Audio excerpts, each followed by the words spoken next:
2026 সালের বর্তমান তথ্য অনুযায়ী ওমানের কাজের ভিসা সংক্রান্ত প্রয়োজনীয় তথ্যগুলো নিচে বিস্তারিত দেওয়া হলো। ভিসা পাওয়ার পদ্ধতি।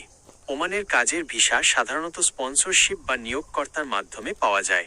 প্রক্রিয়াটি নিম্নরূপ। নিয়োগকর্তা বা কোম্পানি। প্রথমে ওমানের কোনো কোম্পানি বা মালিক আপনাকে কাজ দেওয়ার জন্য সম্মত হতে হবে।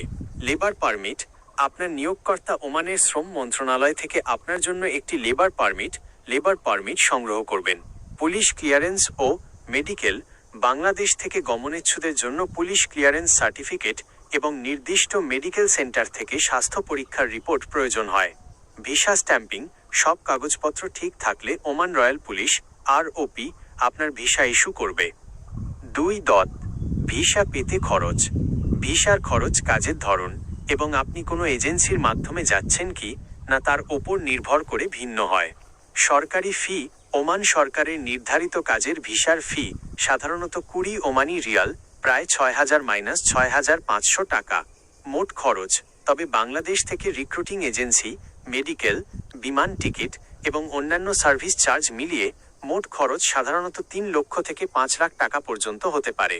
এটি কাজের ধরন ও এজেন্সির ওপর নির্ভর করে কম বেশি হয়। 3.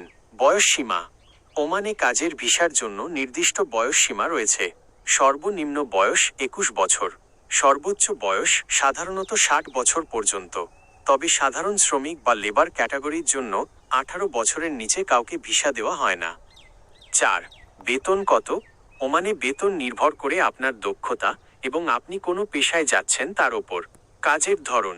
আনুমানিক মাসিক বেতন ওমানি রিয়াল, আনুমানিক বাংলাদেশি টাকা সাধারণ শ্রমিক 80-120 রিয়াল, 25,000 38,000 টাকা। দক্ষ শ্রমিক প্লাম্বার, ইলেকট্রিশিয়ান 140-200 রিয়াল, 45,000 64,000 টাকা। ড্রাইভার 150-250 রিয়াল, 48,000 80,000 টাকা। বিশেষ দ্রষ্টব্য।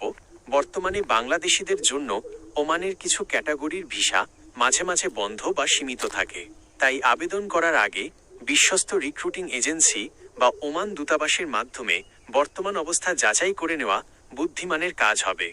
ওমানের কোনো নির্দিষ্ট পেশা বা কোম্পানি সম্পর্কে আপনার কি আরও কিছু জানার আছে?